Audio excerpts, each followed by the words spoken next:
Hi guys, I hope all is going okay for you. I hope all is well with you.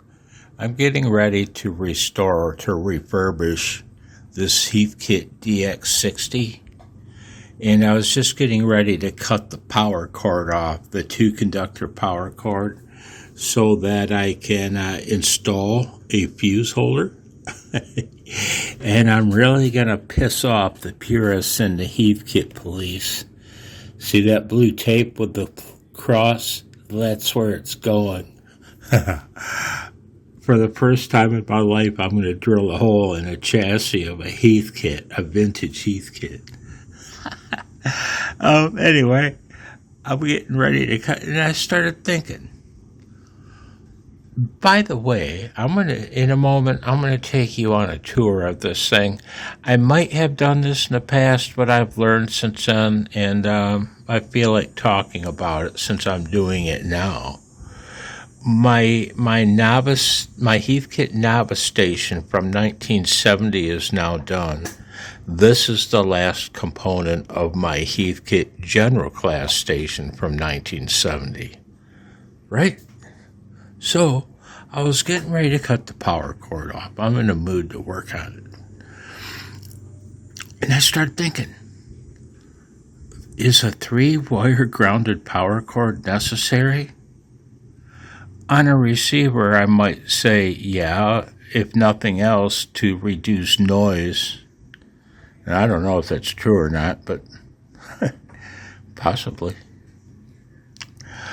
I know these safety caps certainly do. In a receiver, if you take those out of a receiver, the noise can get terrible on the AM broadcast band. Anyway, I digress. Is a 3-wire power cord necessary? See that transformer? You know what you can call that? An isolation transformer. They all are. The primary winding's isolated from its metal parts. This chassis floating. I took my meter just to verify that. Checked from each of those conductors to ground, and they're, nothing. So, why a 3-wire power cord? Cumbersome, they're thick, they're a pain in the ass, they're hard to install. They take a bigger grommet, which takes a bigger hole. So once again, you tick off the Heathkit police. You chance the purists knocking on your door. That happened. You don't want the Heathkit police or the purists. Heathkit police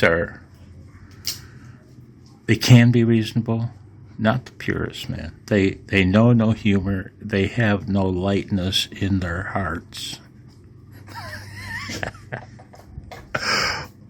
Anyway, what do you have to gain?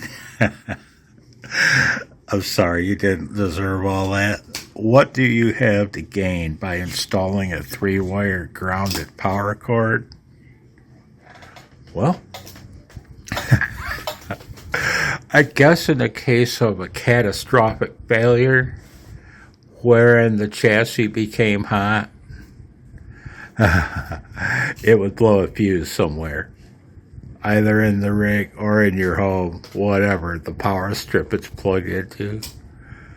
It'll blow a fuse, trip a breaker. If you don't have a 3-wire power cord, and the chassis should become hot somehow, and you should lay a hand on that, yeah, you will not thrive. You'll fail to thrive, as they say. Seriously, you don't want dangerous, Could be.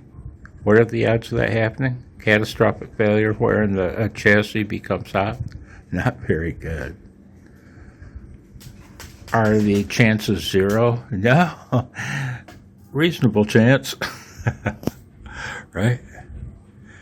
Now, probably it'd still blow a fuse because it would be connected to other equipment, which is grounded currently.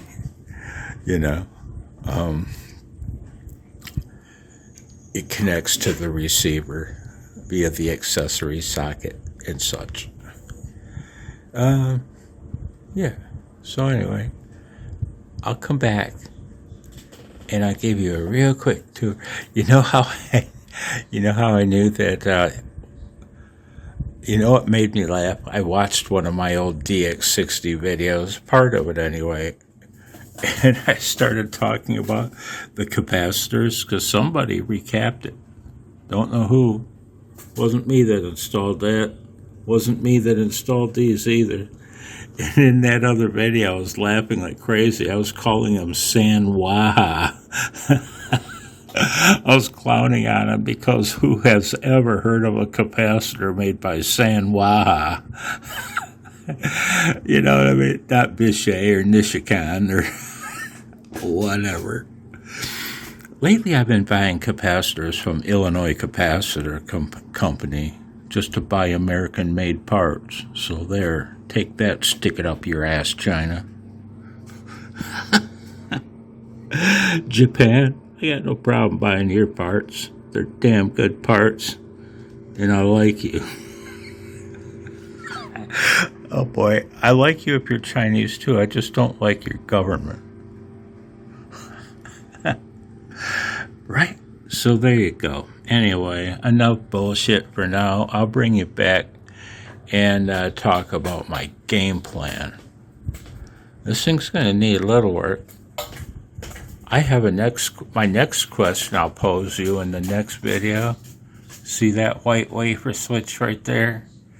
I have a question about it. I took a picture of it. You want to see the picture? You want to see how much black oxide is on those brass contacts? Look at this. My next question is, yeah, we're 7 minutes in. We can afford another few seconds. My next question is, what are you going to do about that oxidation? You going to clean that wafer? Yeah, let me see. What's it made out of? Hell, it looks like it's ceramic. If it's ceramic, you DX-60 fanboys, go ahead, spray away, man. Spray away. Just stay the hell away from the fiber wafers.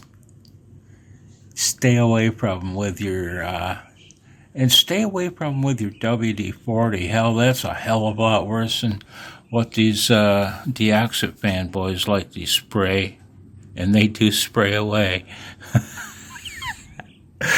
I'm sorry, you didn't deserve all that either, because DX-60's a very good product. It's very good. It just doesn't belong anywhere near a heath kit, wafer switch, any wafer switch. Lots of gear uses these. Looks like that one's ceramic too down there. It's just this one back wafer up here that's whatever material it is, phenolic. Anyway, next video I'll take you on the grand tour of this radio and show you what I see. Oh, you won't believe it. You won't believe it. Specifically the power supply. This is what you find when you restore a heath kit. Oh, sorry about that. Oh, the crap they go through. Oh, man. All the golden screwdrivers and slug-turning nitwits.